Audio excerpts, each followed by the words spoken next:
Assalamualaikum warahmatullahi wabarakatuh. Bismillahirrahmanirrahim. Alhamdulillahi rabbil alamin. Wassalatu wassalamu ala ashrafil anbiya'i wal mursalin Sayyidina wa nabiyyina Muhammadin wa ala alihi wa sahbihi ajma'in. Rabbi shrah li sadri wa yassir li amri wahlul 'uqdatam min lisani yafqahu qawli. Subhanaka la ilma lana illa ma 'allamtana innaka antal alimul hakim. Wala hawla wala quwwata illa billahil aliyil azim. Amma ba'd.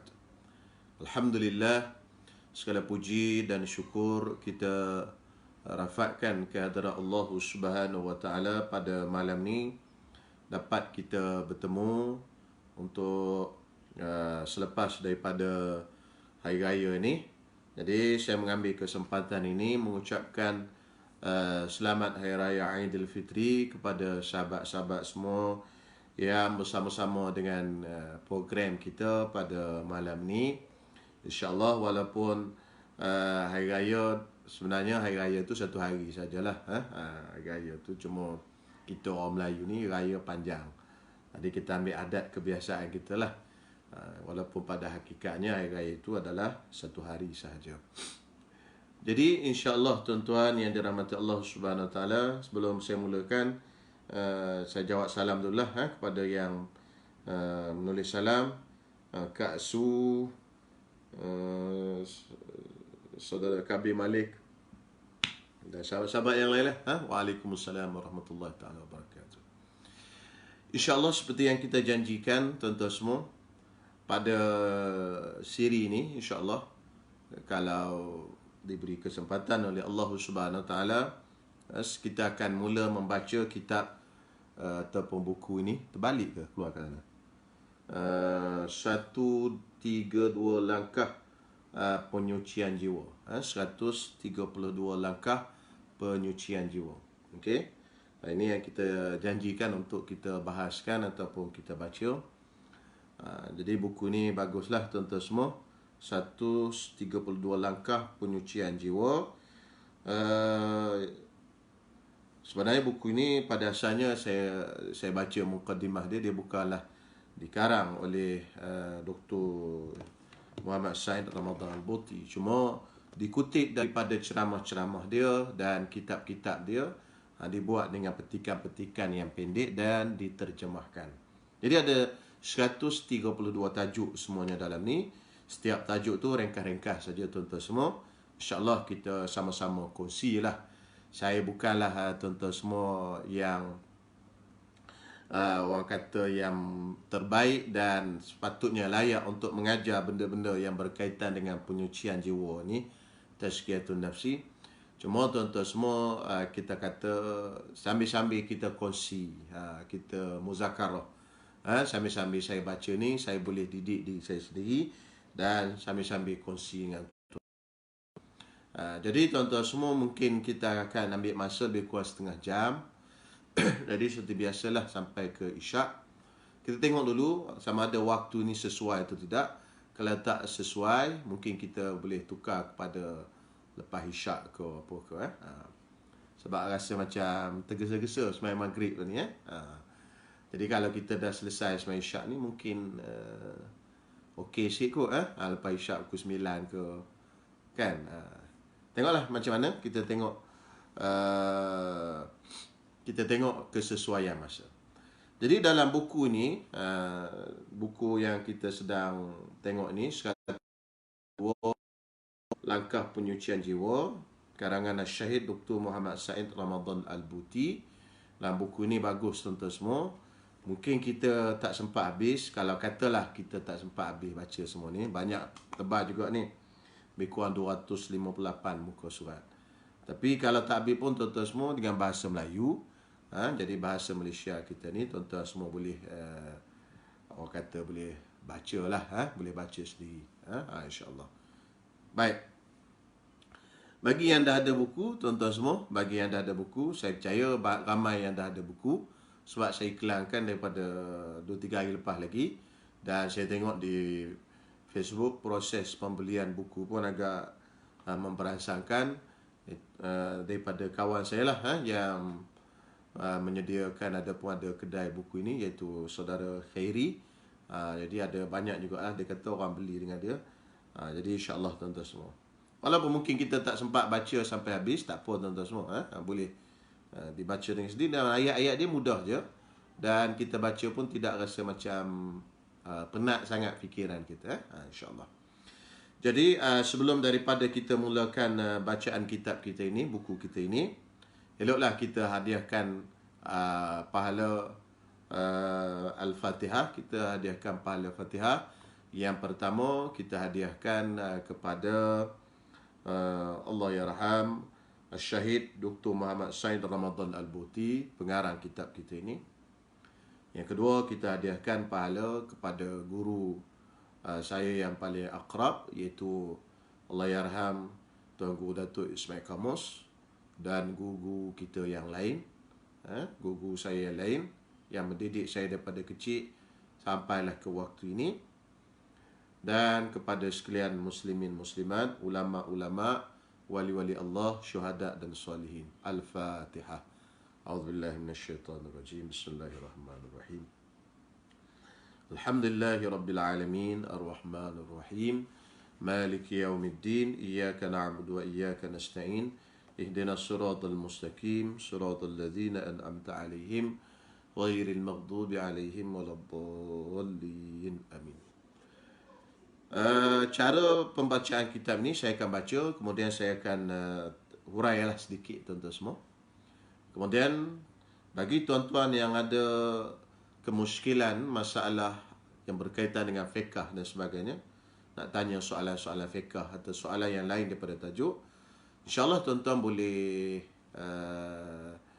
apa benda tanya, tulis di ruangan komen. Seperti biasa, saya akan peruntukkan beberapa minit sebelum kita tamat untuk saya jawab soalan. Kalau tak ada soalan, kita boleh tamat teruslah, insyaAllah. Okay. Baik, ada yang okay, Cik Ahmad, Waalaikumsalam, Puan Syamsiah, Kak Syam, Kak Siti, Dr. Azlina. Okey, insya-Allah. Kita mula dengan muka surat 1 Muka surat 1, pelajaran nombor 1. Dia ada 132 pelajaran insya-Allah. Nah, okey. Kita cuba bacalah setiap malam 1 atau 2 pelajaran.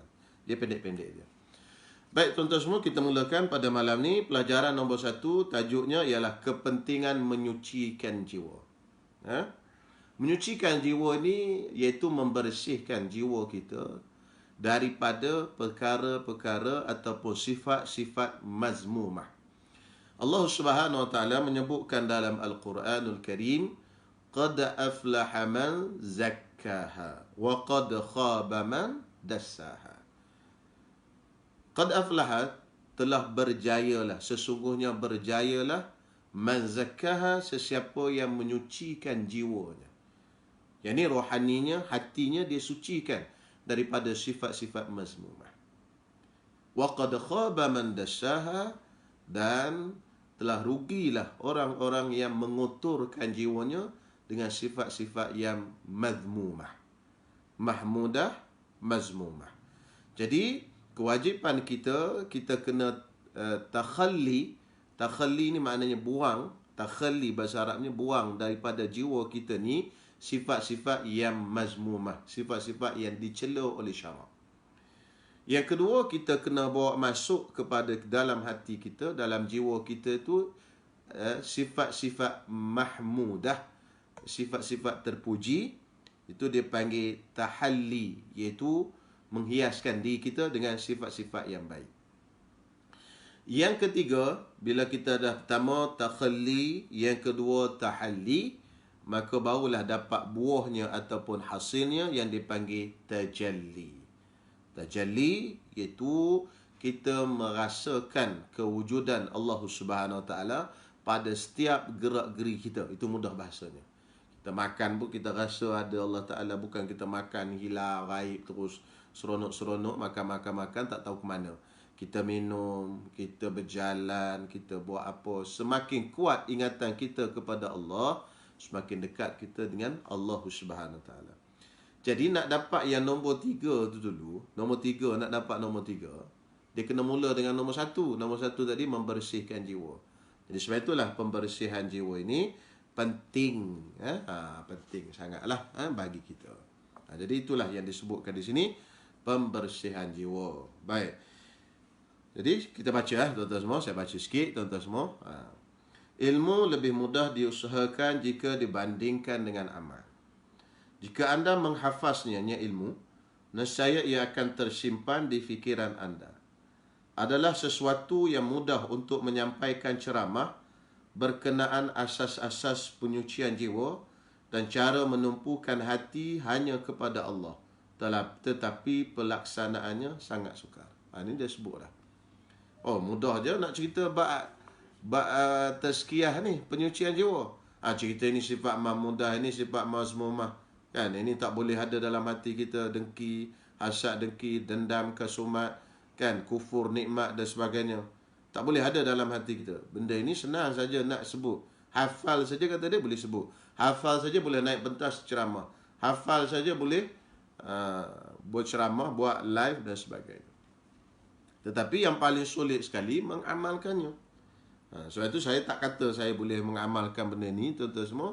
Cuma oleh kerana saya melihat buku ni bagus, jadi kita baca sama-sama. Bukan saya mengajar ni, kita baca sama-sama. Jadi saya baca, tuan-tuan baca. Mungkin tuan-tuan nak baca seorang boring kan? Jadi sama-sama kita baca malam ni, itu maksud dia. Jadi dia kata, ini benda penting sekali, menghafal kalimat-kalimat itu tidak menjadikan kita suci daripada perkara itu. Kita kata tak boleh dengki. Dengki ni takrif dia begini. Tamanna zawalin ni'mati anil ghair. Bercita-cita supaya orang lain hilang nikmat. Oh, dia boleh sebut takrif dengki. Kan? Tetapi belum tentu lagi bila dia menghafal takrif dengki tadi, dia dah buang dengki daripada hati dia. Masya Allah. Masya Allah. Okey. Ini benda dia ketuk kita awal-awal lagi. Dia kata nak belajar penyucian jiwa ni bukan sekadar kita belajar dan kita sebut kalimah-kalimah, kita sebut ayat-ayat, tetapi yang penting sekali benda itu kita kena bawa masuk dan kita kena amalkan. Kesukaran tersebut bukan rahsia lagi. Lebih-lebih lagi ilmu yang berkaitan dengan hati, iaitu yang berkaitan dengan penyakit riak. Riak ni maknanya kita rasa nak tunjuk amalan kita. Dalam Quran Allah Ta'ala tegur perbuatan riak. Fawailul lil musallin alladhina hum an salatihim sahun alladhina hum yura'un. Wail ni satu lembah dalam neraka. Untuk orang-orang yang sembahyang, yang mana sembahyang mereka sahun, iaitu lalai, iaitu maksudnya dia sembahyang lewat daripada waktunya. Zuhur dia sembahyang dalam waktu asar, asar sembahyang dalam waktu maghrib dan sebagainya. Alladzina hum yura'un, dan orang yang riak, yang ni menunjuk-nunjuk amalannya. Dia rasa nak tunjuk. Yura'un tu rasa dia nak tunjuk amalannya. Sebab itu tuan-tuan semua, ibadat kita ni ada beberapa ibadat yang kita disunatkan buat di tempat yang tersembunyi. Sunat kita buat sembunyi-sembunyi. Contoh tuan-tuan semua, semayang berjamaah memang buat di masjid. Tetapi semayang sunat, majoriti semayang sunat kita buat di rumah. Maknanya di rumah tak ada orang tengok. Ada beberapa semayang sunat yang sunat kita buat di lapangan, di masjid dan sebagainya. Contohnya semayang duha, contohnya semayang hari raya, sunat gerhana dan sebagainya. Tetapi majoriti semayang sunat kita lakukan di rumah. Kenapa tuan-tuan semua? Kerana dia lebih mengelak, dia lebih benda orang kata, mengelakkan kita daripada terdedah kepada sifat-sifat riak. Sebab itu tuan-tuan semua, saya selalu dengar Ustaz Allahyarham Datuk Ismail Kamus dulu sebut cerita kan. Kadang-kadang kita nak juga cerita amalan kita. Malam tadi saya bangun hujan pula kata dia. Malam tadi saya bangun hujan pula. Bukan begitu. Malam tadi hujan pula dia kata. Kan? Malam tadi. Orang bertanya pukul berapa? Pukul 3 pagi. Macam mana tahu? Saya bangun qiyamul lail malam tadi pukul 3 hujan pula. Sebenarnya fokus yang dia nak sampaikan tu, dia bangun malam tadi qiyamul lail. Kan? Jadi dihereknya cerita apa? Dihereknya cerita bahawasanya dia bangun malam. Tuan-tuan semua, Allah. Sebab itu saya sendiri, kalau tuan-tuan tengok dalam, saya buat beberapa hari, Allah yarham Datuk Ismail Kamus meninggal, saya cerita tentang amalan Datuk Ismail Kamus, Qiyamul Lail malam. Kan? Pukul 3 pagi, pukul 4 pagi bangun.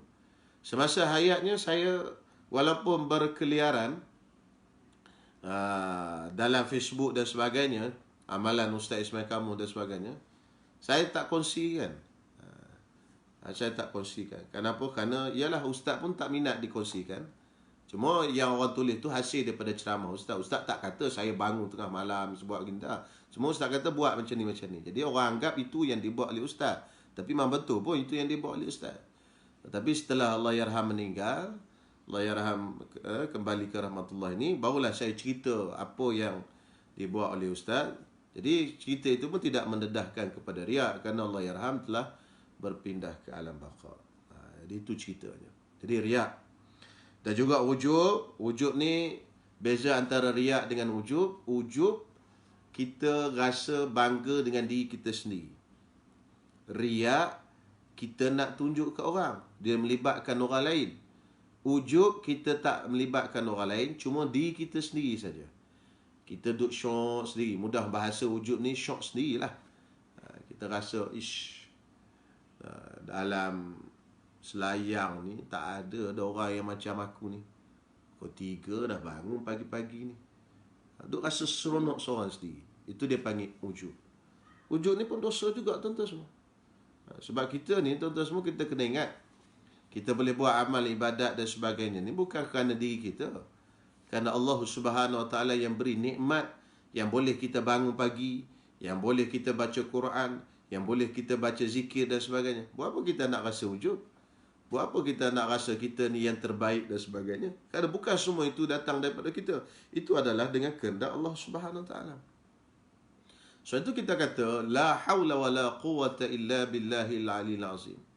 La haula, tidak ada daya untuk menolak perbuatan maksiat. Wala quwwah, dan tidak ada kekuatan untuk melakukan taat. Itu ikrar kita kata. Kita tak ada daya untuk menolak perbuatan maksiat, dan tidak ada daya untuk melakukan perbuatan taat illa billah, melainkan dengan keupayaan dan kekuatan daripada Allah Subhanahu Wa Taala. Jadi itulah pegangan kita. Sebab tu kita sebut la haula wala quwwata illa billah il aliyil azim. Itu banyak-banyak. Okey. Baik. Seterusnya takabur. Takabur tu maksudnya kita memandang orang lain dengan pandangan yang hina. Kita tengok orang, kita rasa orang tu hina. Itu dia panggil takabur. Ini semua benda-benda penyakit dalam hati tuan-tuan semua. Jadi siapa-siapa pun kita tak boleh tengok dia sebagai orang yang hina. Kita kena anggap kita lah yang paling hina. Sebab itu Sayyidina Umar pernah kata, kalau semua orang, kalau di akhirat besok-besok, kalaulah Allah Ta'ala panggil, wahai semua manusia masuk ke dalam syurga, malaikat seorang, aku rasa akulah yang seorang tu.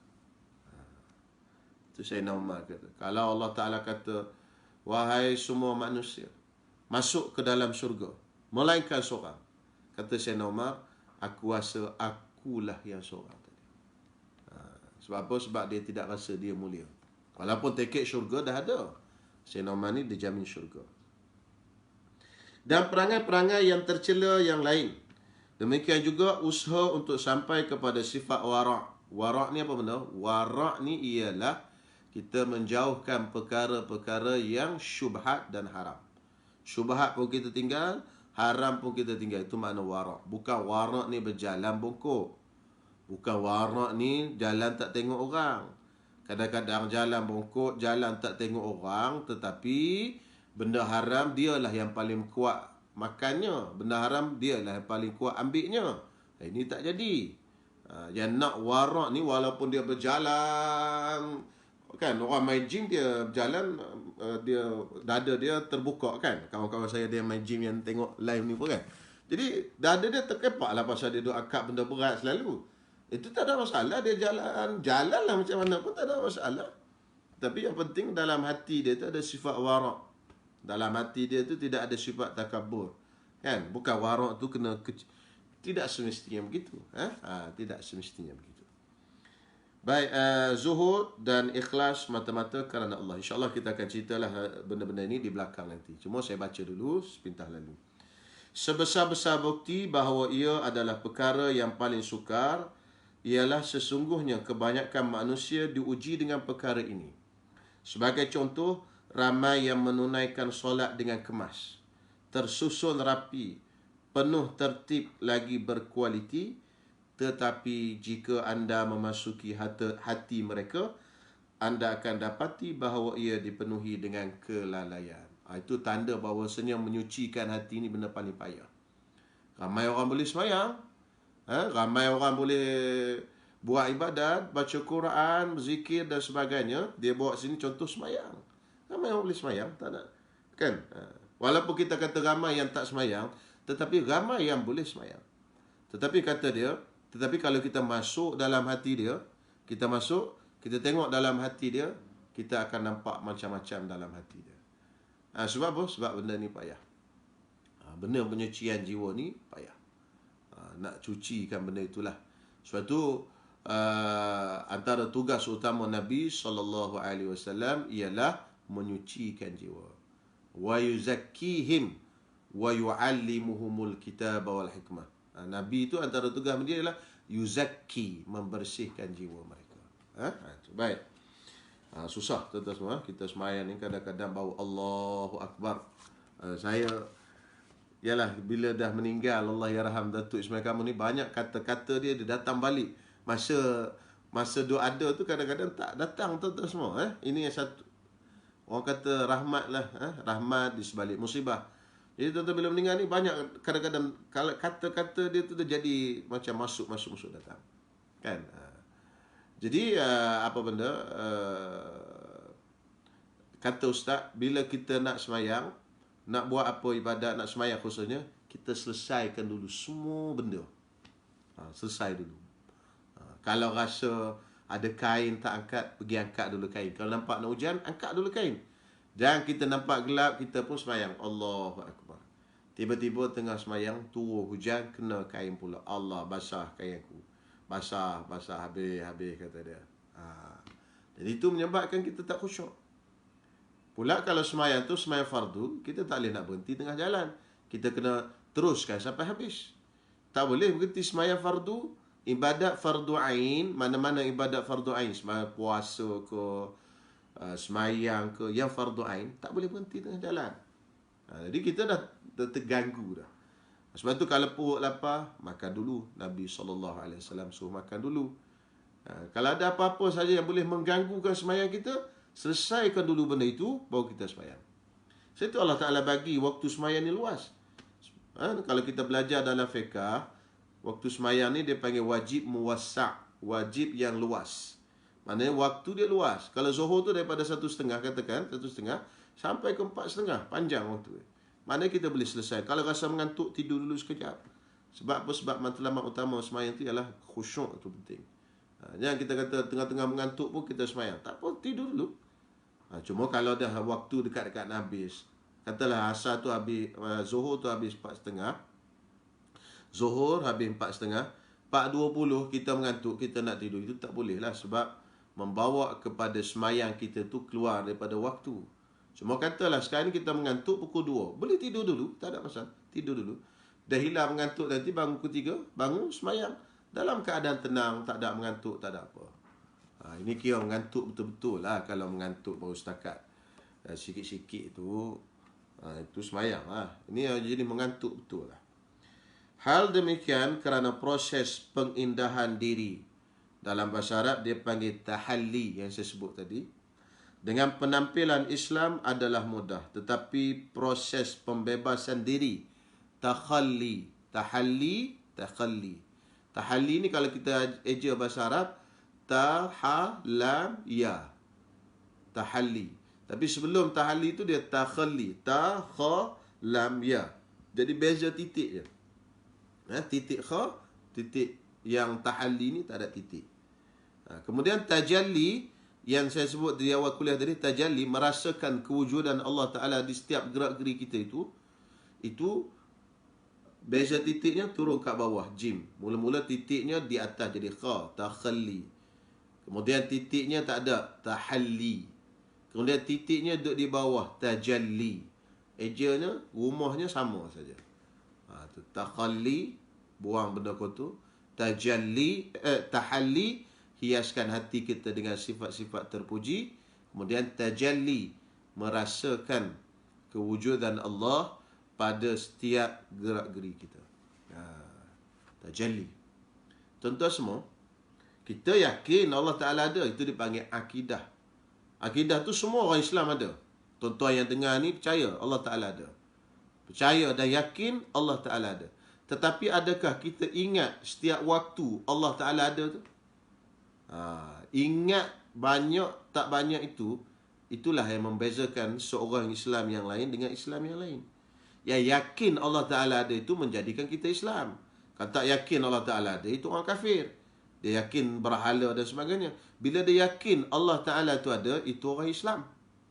Lepas pada dia yakin Allah Ta'ala itu ada, kemudian nak rasa Allah Ta'ala ni sentiasa ada, tuan-tuan semua. Yang buat ini Allah Ta'ala, kalau berlaku musibah, aksiden ke apa, Allah Ta'ala yang takdirkan. Nak rasa benda itu tu, itu yang dia panggil tajalli itu tadi tu. Nak bagi rasa sentiasa. Kadang-kadang kita tak rasa pun.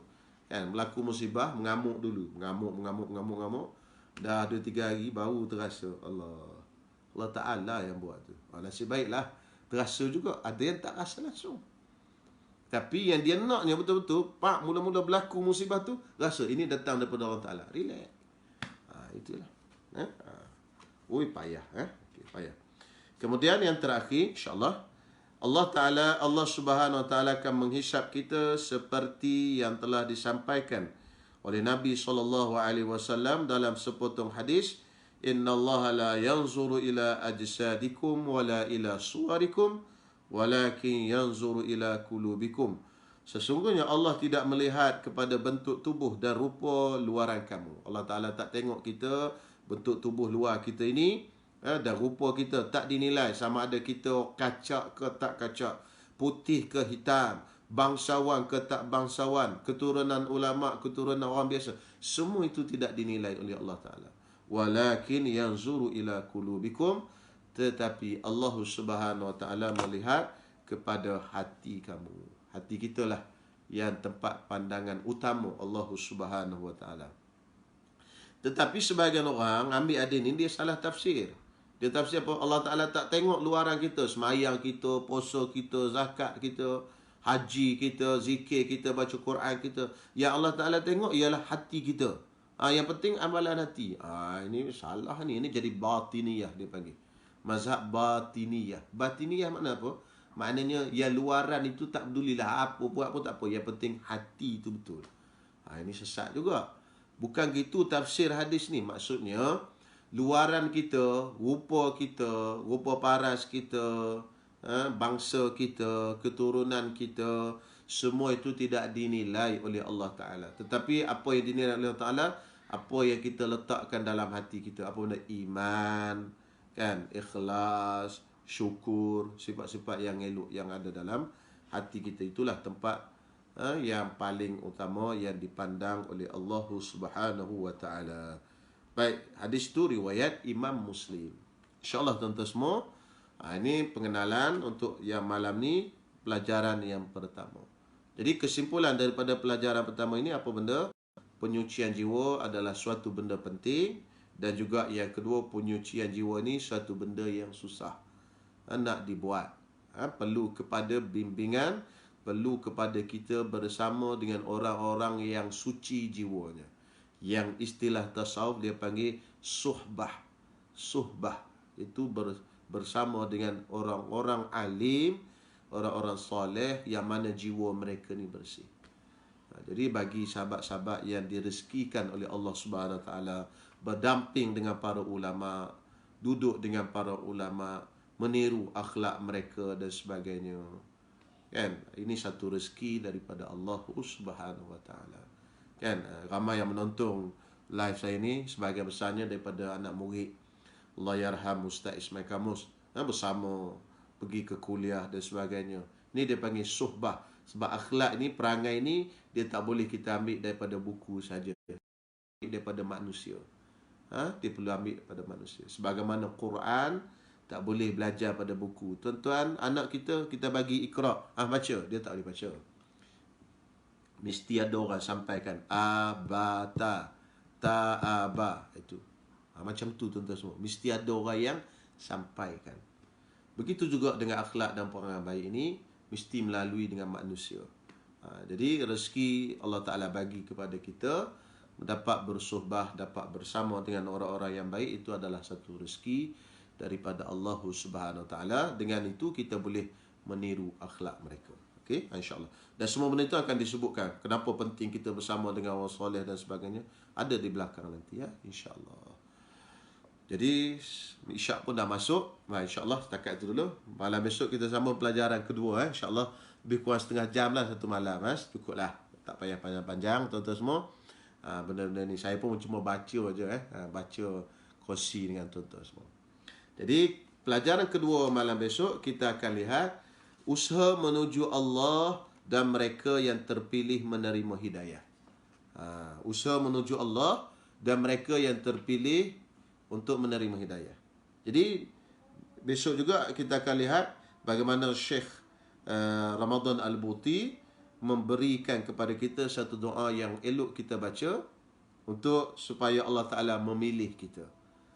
Memilih kita untuk diberi hidayah. Itu Allahumma ja'alna mimman ijtabaitahum. Ya Allah, jadikanlah kami daripada golongan yang engkau pilih untuk dapat hidayah. InsyaAllah sambung pada malam besok. Okey, setakat dulu. Jadi saya tengok takut ada soalan. Ada soalan ya?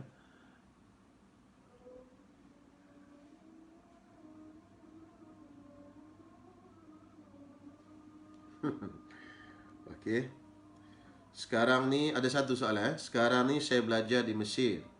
Sekarang ni jumlah kumulatif kes COVID di Mesir 22K. Oh, ramai. Banyaknya. Alhamdulillahilladzi afana mimma ibtalahum faddalani ala kathirin mimman khalaqa tafdila. Dan kes untuk setiap hari ialah 1K. Apakah ada keperluan untuk saya pulang ke Malaysia melihatkan kepada kes yang meningkat kerana fasiliti perubatan di Mesir di tahap yang kurang memuaskan dan rata-rata masyarakat Mesir langsung tidak menjaga penjarakan sosial dan sebagainya. Kerana ada hadis Nabi SAW yang menyebut kalau kita ada tempat yang ada wabak, maka janganlah keluar dari tempat tersebut. Mohon Ustaz bagi pencerahan. Baik. Hadis tersebut memang ada. Iza waqa'tum fit ta'un fala takhruju minha. Atau kama qala Rasul sallallahu alaihi wasallam. Kalau kamu berada dalam satu daerah yang ada ta'un, wabak, jangan kamu keluar daripadanya, dan kalau kamu di luar jangan masuk ke dalam. Jadi itulah hadis Nabi SAW. Jadi berkenaan dengan pelajar Mesir ni yang dia nak balik ni, tuan-tuan semua, macam mana? Boleh balik ke tak boleh balik? Dia bergantung kepada keadaan dan nasihat pemerintah. Okey, bergantung kepada keadaan dan nasihat pemerintah. Baik, katalah kerajaan Malaysia membenarkan pelajar-pelajar Mesir ni balik dengan syarat-syarat tertentu, dengan keadaan yang tertentu, yang mana penyakit ini tidak membawa ke dalam Malaysia. Mana di kuarantin dan sebagainya dalam keadaan yang orang kata yang telah ditetapkan oleh kerajaan lah. Maka benda ni tidak ada masalah. Sebab yang dimaksudkan oleh Nabi SAW tadi, tak boleh keluar. Kenapa? Kalau kamu keluar, kamu akan membawa wabak tu keluar. Kalau kamu masuk ke dalam, maknanya kamu akan mendedahkan diri kamu kepada wabak. Itu pun tak boleh. Wala tulqu bi aidikum ila tahlukah. Kalau kamu keluar, kamu membawa penyakit itu kepada orang lain. Tetapi kalaulah kita keluar dan tidak membawa penyakit itu kepada orang lain, dijaga dengan betul dan sebagainya, dalam keadaan situasi yang betul, dikawal oleh kerajaan kita dan sebagainya, tidak menjadi satu kesalahan. Boleh insyaAllah. Tapi tak boleh lari dengan sengaja-sengaja lah. Mesti ada peraturan yang kita patut ikuti. Okey. Jadi susah juga saya dengar tadi ada anak murid saya yang belajar di Mesir baru balik, dia kata tak tahan. Kenapa? Kerana di Mesir peningkatan kes teruk sangat. Dan orang di Mesir ni dia tak macam di Malaysia, tuan-tuan semua. Tak patuh pada arahan kerajaan, penjarakan sosial tak ada, apa semua, PKP pun tak ada, kata dia. Jadi terpaksa dia balik kerana membimbangkan keadaan. Okey.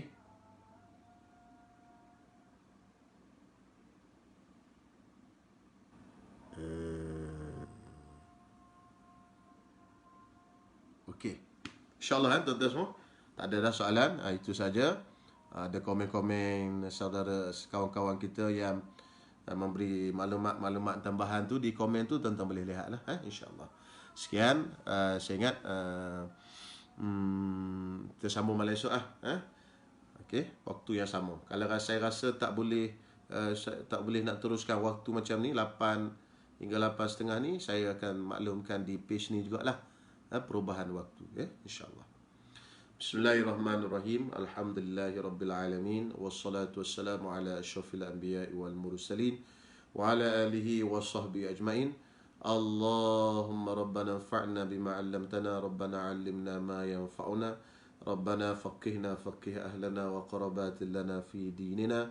Allahumma hdina bihudak waj'alna mimma yusari'u fi ridak wa la tuwallina waliyan siwak wa la taj'alna mimman khalafa amraka wa asak. Wa hasbunallahu wa ni'mal wakil. Wa sallallahu ala sayyidina Muhammad wa ala alihi wa sahbihi wasallam. Walhamdulillahi rabbil alamin.